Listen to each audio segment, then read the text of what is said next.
Majelis Hakim Pengadilan Negeri Jakarta Pusat menunda sidang gugatan pemimpin Pondok Pesantren Al Zaitun Panji Gumilang terhadap Wakil Ketua Umum Majelis Ulama Indonesia Anwar Abbas dan MUI. Sidang ditunda lantaran pihak MUI tidak hadir. Panji Gumilang tidak hanya menuntut Anwar Abbas, tapi ada pihak lain usai mencabut gugatan ke Menko Polhukam Mahfud MD. Kini Panji menggugat Gubernur Jawa Barat Ridwan Kamil. Apakah ini bentuk perlawanan atau justru untuk mengulur waktu? Kita akan membahasnya bersama dosen Hukum Perdata Universitas Indonesia, Togi Pangaribuan. Selamat malam Pak Togi. Selamat malam Mas Reza, suara saya bisa terdengar ya? Sangat jelas, sangat jelas. Pak Togi, ini sidang hari ini ditunda, Anda melihatnya bagaimana? Ya kalau saya sih melihat ini hanya bagian dari proses hukum acara ya, karena tadi saya mencatat bahwa penundaan ini karena ada salah satu pihak yaitu MUI yang tidak hadir. Kalau kita lihat di hukum acara perdata di HIR pasal 125, 126, 127 itu memang meminta semua pihak untuk hadir di dalam persidangan karena ada juga kewajiban ketua sidang untuk mendamaikan. Kalau tidak hadir maka pasal 127 HIR itu bilang bahwa itu dipanggil lagi. Jadi memang kehadiran para pihak itu harus diupayakan seluruhnya hadir. Kalau tidak hadir pada sidang pertama maka dia akan dipanggil. Panggilan itu umumnya biasanya 2 kali. Kalau misalnya sudah dipanggil secara patut maka bisa aja ada panggilan umum. Sekali lagi ini sesuai HIR dan panduan teknis yang ada di Mahkamah Agung. Jadi kalau menurut saya ya ini memang mengikuti prosedur hukum acara saja Mas Reza. Oke, berarti juga diwakili dengan kuasa hukum bisa ya, karena tadi pihak dari Panji Gumilang juga tidak hadir di sana, namun kuasa hukumnya hadir begitu? Ya, untuk di dalam proses acara perdata itu pihak itu bisa hadir secara langsung atau bisa dikuasakan melalui kuasa hukum atau penasehat hukum. Tidak ada kewajiban untuk ada kuasa hukum. Jadi kalau sudah ada kuasa hukum maka kuasa hukumnya yang harus hadir. Kalau pihaknya mau hadir sendiri juga bisa hadir sendiri. Mungkin begitu Mas Reza. Oke, Pak Togi, ini yang cukup menarik adalah Anwar Abbas menuntut balik Panji Gumilang senilai 2 triliun. Anda melihatnya seperti apa? Ya, saya rasa itu hak dari Pak Anwar Abbas sebagaimana warga negara yang mungkin merasa ada haknya yang dirugikan, maka untuk melakukan penuntutan itu adalah haknya. Cuma mungkin yang perlu dilihat adalah yang pertama, apakah tuntutannya itu bagian dari tuntutan balik atau rekonvensi, artinya dia berhubungan dengan perkara yang sedang berjalan sekarang, atau dia adalah perkara yang berdiri sendiri. Terlepas dari apakah dia salah satu dari dua itu, kerugian 2 triliun itu, kalau berdasarkan hukum perdata Indonesia, dia harus dijelaskan dasar perhitungannya apa dan hubungannya antara, kalau misalnya dasarnya adalah perbuatan melawan hukum, apakah dasar atau hubungan antara perbuatan yang didalilkan dengan kerugian yang diderita. Perlu juga dicatat, kalau saya membaca di berita, katanya 2 triliun itu kan ganti rugi imaterial, sementara ganti rugi materialnya tuh nilai yang sangat kecil.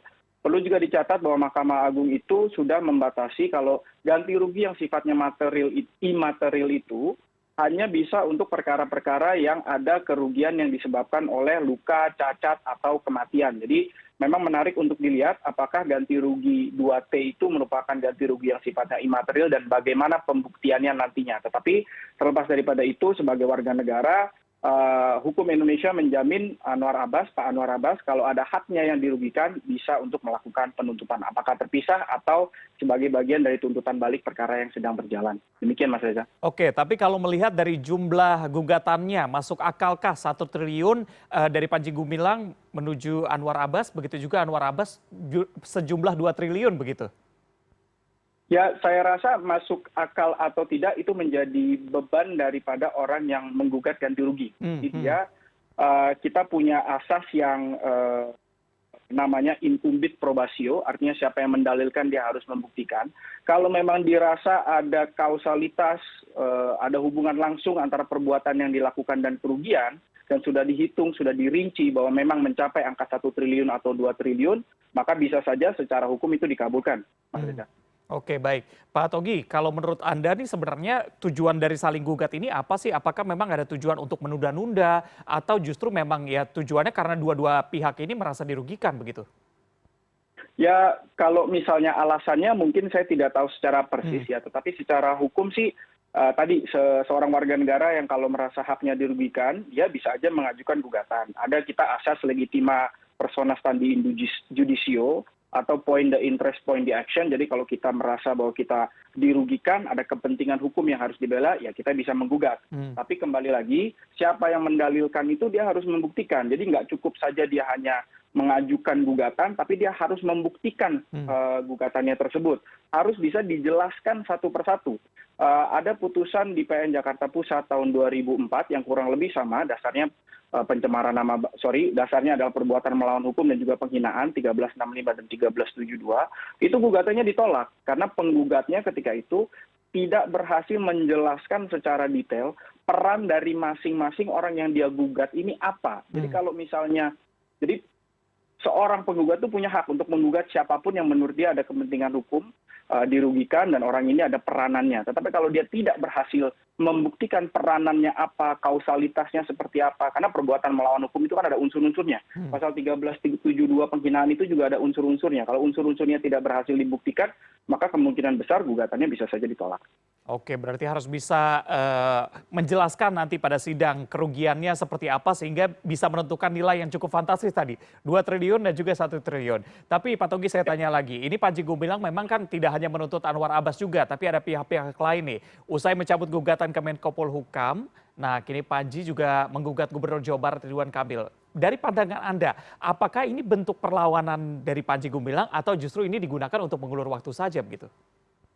Nah, ya itu tadi kembali, ini tergantung kepada Pak Panji Gumilang itu sendiri. Kalau dia berhasil membuktikan bahwa pihak-pihak yang dia gugat ini, apakah Pak Menko Polhukam atau Pak Gubernur Ridwan Kamil, ada point of interest, point of action-nya, ada hubungan hukumnya, ada kausalitas, ada perbuatan yang dilakukan oleh pihak-pihak yang dia gugat ini, maka ya ini bukan bentuk perlawanan, tapi sebenarnya adalah bentuk dia mempertahankan haknya yang menurut dia sudah dirugikan. Tapi bebannya ada di dia tadi, asas incumbit probatio itu, siapa mendalilkan dia harus membuktikan. Kalau dia tidak bisa buktikan, maka gugatannya akan ditolak. Nah, ada juga bentuk mungkin perlawanan adalah orang yang digugat seperti ini, ada konsep yang namanya vexatious litigation. Jadi gugatan yang sifatnya hanya untuk mengganggu orang saja. Tetapi untuk gugatan balik yang sifatnya vexatious litigation ini tidak begitu dikenal dan diaplikasikan di Indonesia karena sebagaimana hukum kita, hakim itu dianggap mengetahui hukum dan tidak boleh menolak suatu perkara. Jadi untuk dikatakan ini bentuk perlawanan atau tidak, kembali lagi tergantung bagaimana Panji Gumilang akan membuktikan gugatannya, membuktikan pasal mana yang akan digunakan, apakah 1365, apakah 1372, unsur-unsurnya seperti apa, kausalitasnya seperti apa, dan juga perincian kerugiannya. Mungkin itu, Mas Reza. Baik, kita tunggu bagaimana sidangnya pekan depan ya, 2 Agustus 2023. Terima kasih sudah bergabung bersama kami dosen hukum perdata Universitas Indonesia, Togi Pangaribuan. Selamat malam. Terima kasih. Selamat malam.